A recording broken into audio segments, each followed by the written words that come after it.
Korah, Dathan, Abiram, on Moses. Seems like you've brought a lot of people here. 250 to be exact. Princes of the assembly, men of renown, and very famous, well-known people.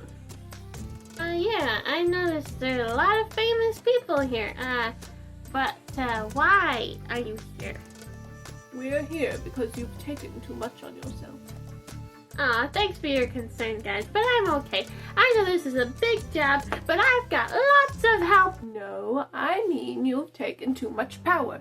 You're in charge of the people, your brother's in charge of the priesthood. This whole congregation is holy, and Yah's among them. Why then do you lift yourself up above the people of Yah?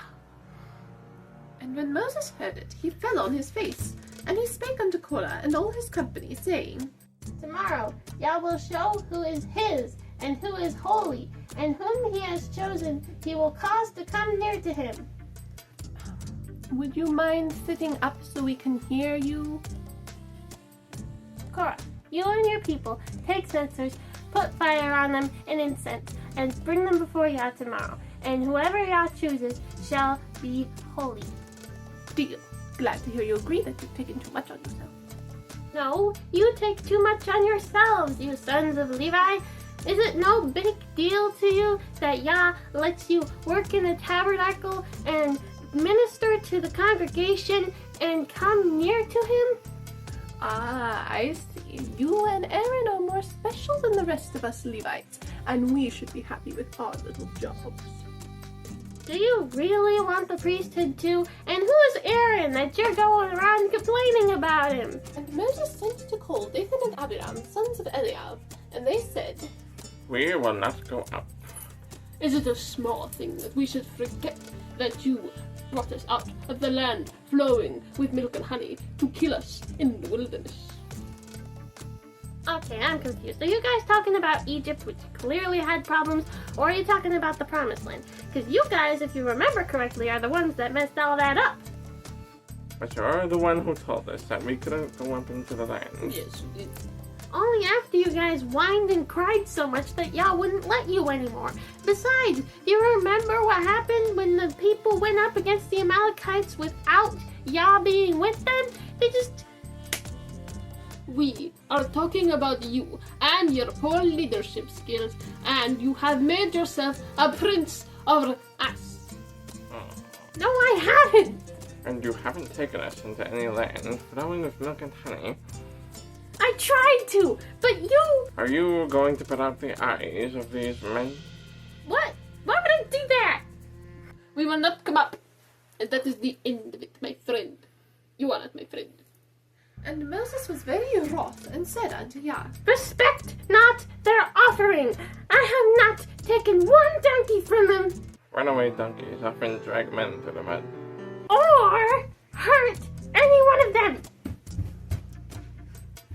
You, Korah, you and your people bring censers to Yah tomorrow, and bring Aaron. And they did so in the door of the tabernacle. Korah made sure that the whole congregation was there to watch. And the glory of Yah appeared unto all the congregation.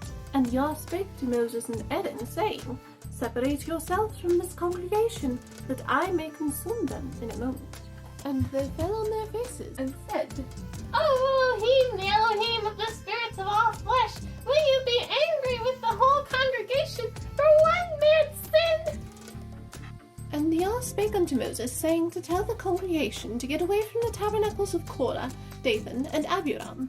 So Moses went to Dathan and Abiram, and the elders of Israel followed him. And Moses told the people what Yah said, and they moved away from their tents, while Dathan and Abiram stood in the doors of their tents. This is how you people will know that Yah is the one who sent me to do these things, and I didn't do them myself. If these men die a normal death, then Yah has not sent me. But if Yah makes a new thing, and the ground swallows them and everything else with them up, then you will know that these men have provoked Yah. That's ridiculous. Empty threats often make the ground hungry. I do not think that is an appropriate quote for this situation! And there came out a fire from Yah, and consumed the 250 men that offered incense. And Yah told Moses to tell Eleazar to gather the censers, since they were offered before Yah, and to make them into a plate that would cover the altar, as a reminder to those outside the priesthood not to come near to offer incense, lest they become like Korah and his company. And Eleazar did so. But on the morrow, all the congregation murmured against Moses and Aaron, saying, You have killed the people of Yah. Let me get this straight. First, you guys think that I'm no one special, and next, you guys think that I can just make the ground open up and swallow a bunch of people just because I don't like them or something. And hey, wait a minute. You're not supposed to be alive. Didn't the Amalekites kill you? When I saw that we were outmatched, I bravely led my men in a retreat, though not all of them made it.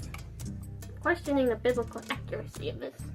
But you won't question the biblical accuracy of Moses wearing a camouflage headband and wearing plaid in the desert, of all places.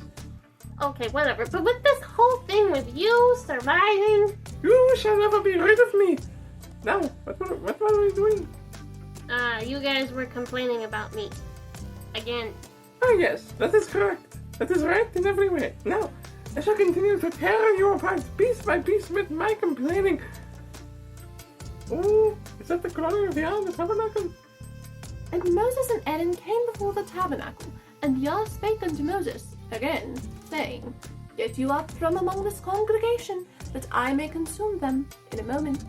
And they fell on their faces, and Moses said to Aaron, Aaron, take a censer with incense and fire on it from the altar, burn it to dust, and then hurry to the congregation and atone for them, for the plague is coming. And Aaron took as Moses commanded, and ran into the congregation, and he stood between the dead and the living. Thank you, sir. You have saved my life. Now they that died in the plague were 14,700, besides those that died in the matter of Korah. And Aaron returned to Moses at the door of the tabernacle, and the plague was stayed. Okay, people, apparently we need to establish some authority around here. So, Yah has told us to take 12 rods from the princes of the 12 tribes and write every man's name upon the rods. Like these? And write Aaron's name on the rod for the Levites. For one rod will be for the head of the house of your fathers. What good is that going to do? We are going to put them in the tabernacle, and whoever Yah chooses, their rod will blossom like a pretty little flower. And hopefully that will solve any of the disputes left about the priesthood. Wow, look at that! Aaron's rod budded. Wow, that really is a miracle. And Yah told Moses to put the rod before the testimony as a token against the rebels, which he did. And the children of Israel spake to Moses, saying, Behold, we die, we perish, we all perish! Whoever even comes near the tabernacle will die. Shall we be consumed with dying and death and death and dying?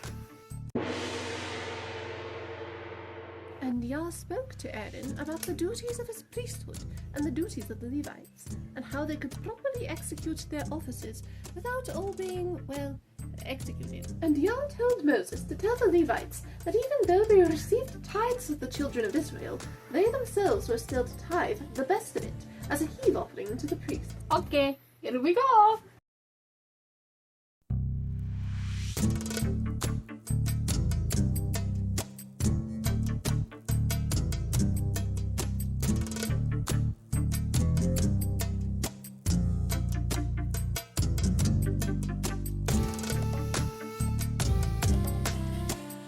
We don't need on anymore.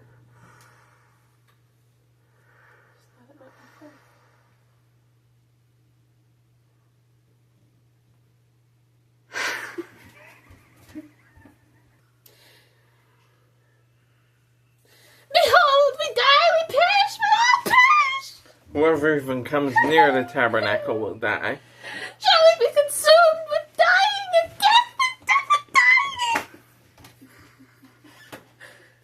Well, Shout